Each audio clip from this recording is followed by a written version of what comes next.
बाबा जुग जुग जिया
माता रहे तो काम बुता करके उठे रहा भैया उसी समय में आवाज लगावत थे जय हो आवाज सुन के माता समझ गए कोई बाहर के ठाकुर हरे पीछे लगते कपाट ले खोलवा के सुन राशन दे के दिखाए हवे घासीदार बाबा ला जगाए हवे ये स्वामी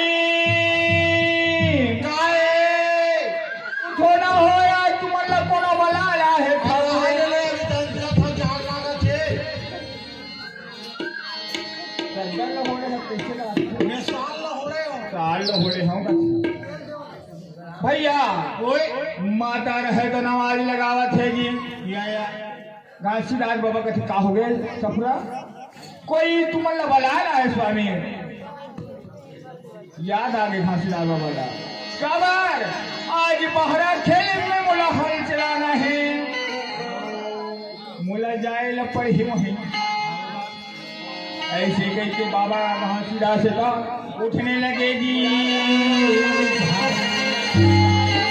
बाबा घासीदास उठ के लटपट थे अमरावती सफरा कहाँ है वो कमरा खुमरी कहाँ है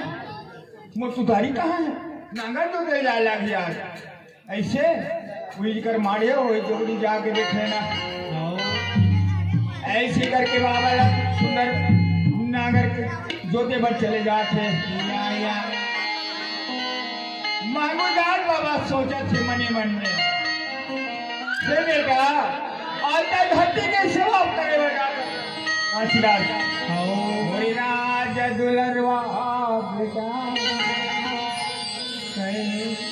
मोरी राजा दुलरवा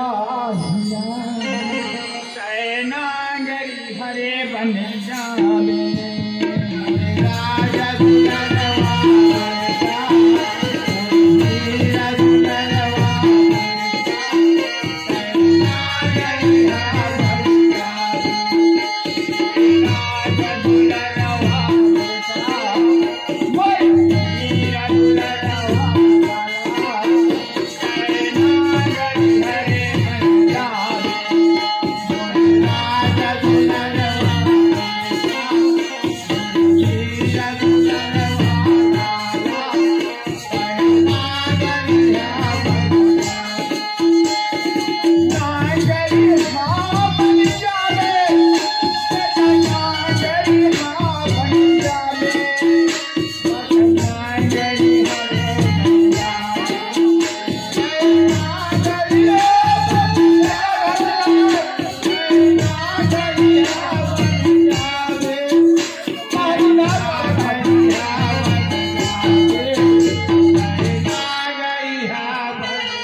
जा बेटा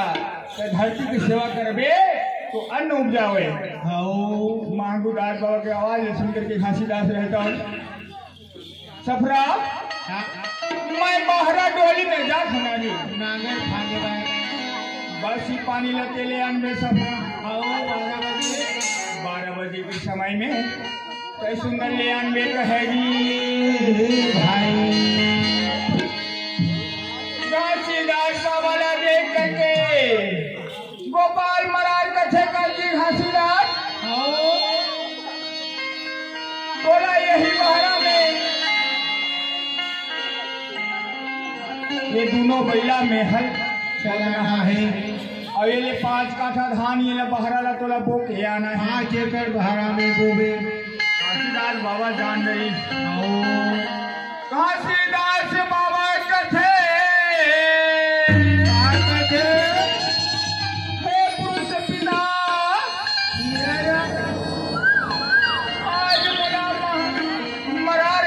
है कौन मोर परीक्षा ले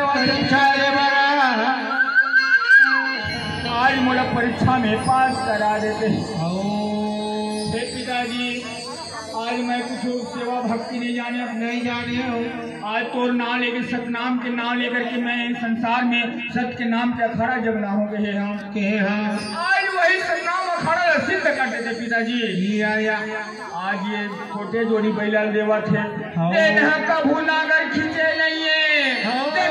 कोई हम नागर खाने हवे 5 काठा धान लगे हवे बहरा खेत में पुरोय आज मोर बिनती ला स्वीकार करेगा भाई घासीदास बाबा के बिनती सुन करके सतनाम पिता के धन्य है बेटा और एक सतला कोनो दिगा नहीं सके सतहायागी में बरे नहीं सतहायागी में बरे नहीं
लकड़ी पर कौन कहा खा लकड़ी बरे नहीं जी ज्यादा सुन से का हुआ है अपने लोग कहा खाता चीज बरे नहीं काका बरे नहीं जरे नहीं। मैं सतहा आगी में जरे नहीं सतहा पानी में घुरे नहीं कहा था तो ये खथा लकड़ी बरे नहीं इधर था गुंगवावा छोड़ पहले सोच लेकर भूल लेकर बोलेकर सत्य नाम की जय हो भैया ओए कैसे जानता काय कथे सत के कारण राजा मोरा घर बेटा ला दिए चीरे के दाग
तो भैया बाबा जी है तो कथी खेत में हल चलाना है ठाकुर कथी यही बाहर खेत में हल चलाना है 5 कट्ठा धान पूरो के तोला घर आना है बोना है ठीक है ठाकुर मैं बाहर खेत ला आज सतनाम के पिता के सहारा हो के जरूर हूँ बाबा चले गए जय हो 5 कट्ठा धान धरे हवे निचत कोरिहा बैला धीरे धीरे रेगत है तोरे का रेगे नहीं सके तोरे का कोरिहा निचत छुटुआ बेंजो मास्टर का कथन था कोई बेंजो मास्टर हां छुटुआ कम रंग थे हमन ज्यादा रंग थे तोरे का निचत कोरिहा बैला दे रहा है जे रेंगे नहीं सकता है जानसन में कोरिहा बन के जाए बाबा घासीदास रहे तो गौलक्ष्मी के सामने बैठ करके कथे है सतनाम पिता हे गौलक्ष्मी होए वो दिन के सुरता कर ले ये टाइम में सत्प्रतिना हाथ टोला मोला ये संसार में सबके मारा लचलाए बैठे हवे ये हवा और नारी से कर्मा और एक नाम धर्मा हवे हमें और तुमने संसार ला सबके मारक बता ही भेजे है भेजे हमें तुमन काबर याद भेड़िया आए हवा और जब यही सत्य के नाम ला उच्चारण ला सुने भैया आया जी दोनों कर्मा और धर्मा बैला भूखंड हो गए और थोड़ा हुए उठा के हो कान में आवाज सुने बैला हाँ अटिया के खड़ा हो गए दादा तोरे से ही मोरे का धड़ धड़ बैला रेंगा खावे भैया गा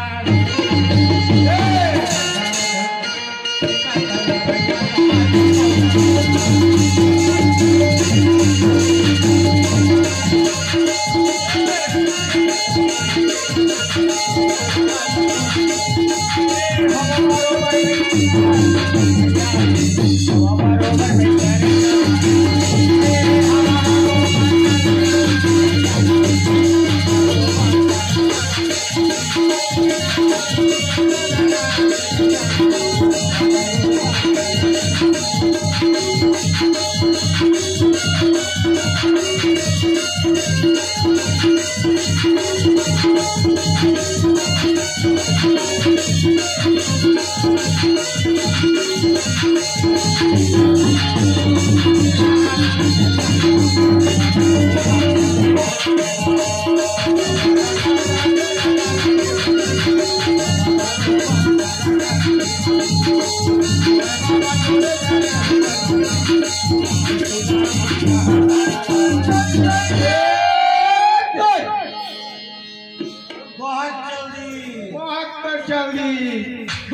लौटा दे। मालिक का थे बलिराम आओ नहीं है मुहिल देखे लालू बैला के रेंगना देखे पहला ग्रेंगना देखते ठाकुर देखे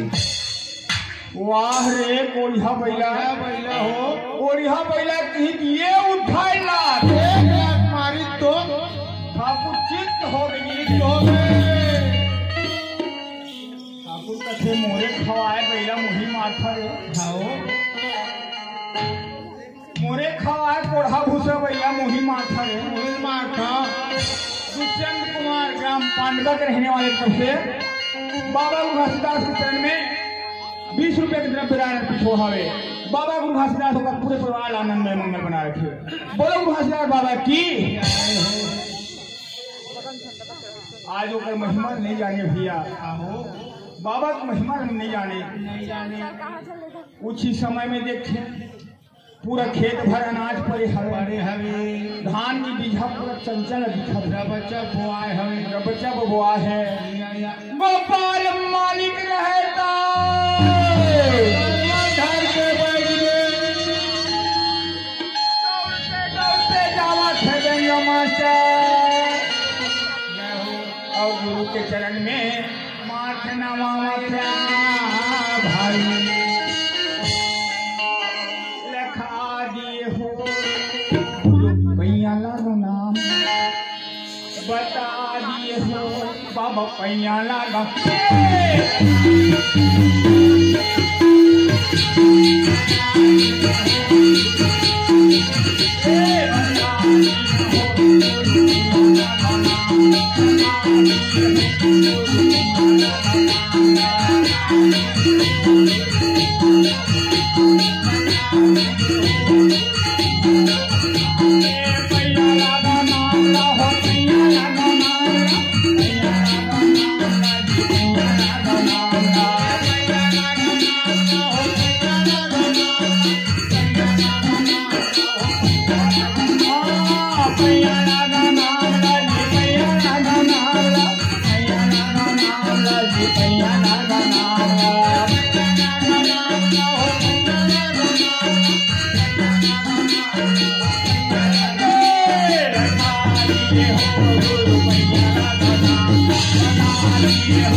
Thank you.